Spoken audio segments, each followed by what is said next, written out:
हौसले भी किसी हकीम से कम नहीं होते, लेकिन एक जानवर के लिए कैसे हौसले, जिसके पैर हादसे में चले गए हों, उसके लिए ये तो जीवन पहाड़ सा है। इंसानों में तो कृत्रिम अंग लगाना आम बात है, लेकिन जानवरों में यह प्रयोग किसी चमत्कार से कतई कम नहीं है। मामला कर्नाटक के हुबली का है। यहाँ एक बछड़े को कृत्रिम टांग लगाने का सफल ऑपरेशन किया गया है। अब यह बछड़ा अच्छी तरह से अपने चारों पैरों पर चल फिर सकता है। पशु प्रेमियों, गैर सरकारी संगठन और कृत्रिम अंग केंद्र के सहयोग से यह संभव हो पाया है। जानकारी के अनुसार धारवाड़ में पशु प्रेमियों के लिए एक ग्रुप को एक बछड़ा मिला था, जिसका एक पैर रेलगाड़ी की चपेट में आने से कट गया था। बछड़ा अपनी मां के साथ रेलवे ट्रैक पर घास चर रहा था, तभी वे दोनों ट्रेन की चपेट में आ गए। बछड़े की मां तो मौके पर ही मर गई, लेकिन बछड़े का एक पैर पूरी तरह से कट गया। पशु प्रेमी इस बछड़े को धारवाड़ में हुबली में एक गौशाला में ले आए। गौशाला के कर्मचारियों ने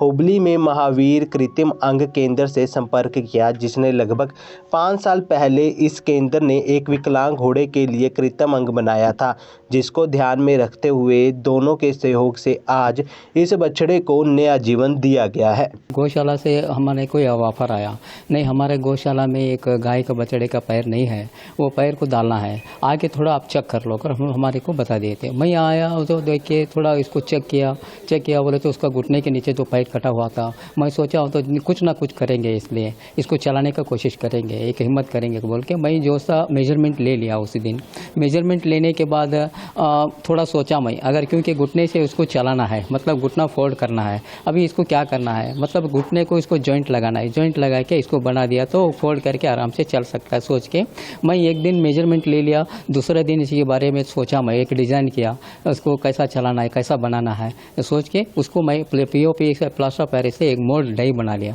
डाई बनाने के बाद उसको प्लास्टिक पिघला के उस पर डालने का कोशिश किया, उसका एक सॉकेट बना दिया। सर कितने दिन लगे? मतलब ये बनाने के लिए 1 हफ्ता लग गया सर। एक पहला जो मेजरमेंट ले लिया, उसका 2 दिन में उसका मोल्ड बना लिया, उसको प्लास्टिक का सॉकेट बना लिया। बाद में उसका जैसा उसका गाय का पंजा रहेगा ना, वो पंजा में लगा बनाने के लिए 1 दिन पूरा लग गया। वैसा पंजा बना के उसको उसका मेजरमेंट के हिसाब से, उसको लेंथ के हिसाब से उसको पंजा का फिटिंग करके 1 दिन पहला आके इसको यहाँ पे ट्रायल देना पड़ा सर। आप ये जो आपका जो महावीर लिम्ब सेंटर है, वहाँ पर इंसानों की पैरों को और हाथों को बनाया जाता है। हाँ जी। अब तक आप कितने लोगों को आर्टिफिशियल पैर बना चुके हो, और इस तरह का जो गाय हो या किसी प्राणी का और अलग कुछ किया है क्या? सर हमें 1995 से स्टार्ट किया, मतलब पैर इंसानों के पैर बनाने 1997 से शुरू किया। आज तक करीब अभी 50,000 से भी ज़्यादा लोगों को हमें हाथ और आर्टिफिशियल लिम्ब और कैलिपर्स ऐसा सभी साधन बना के डाल के उनको भेजने का सुविधा किया। 8 महीने पूर्व एक माँ और बछड़ा जब रेलवे ट्रैक पर जा रहा था, एक रियल एक्सीडेंट में मां की मृत्यु हो गई। एक छोटा गाय का बछड़ा एक गौशाला में था। गौशाला वालों ने हमारे संचालक आदरणीय सुभाष जी डंग को संपर्क किया और कहा कि एक बछड़ा जो लंगड़ रहा है उसको पैर की जरूरत है। तो हमारे महावीर लिम्ब सेंटर में हमेशा नए नए प्रयोग करने में हम लोग विश्वास रखते हैं। हमारे टेक्नीशियंस ने इट इज़ नॉट इम्पॉसिबल नहीं, इट इज़ पॉसिबल करके उन्होंने डे नाइट कर बहुत बार आकर यहाँ पर मेजरमेंट लेकर एक पैर रेडी किया। वो बछड़ा जब आज लंगड़ता हुआ आ रहा था, पैर डालने के बाद भागता जा रहा था, वो देख के हमें बहुत खुशी हुई।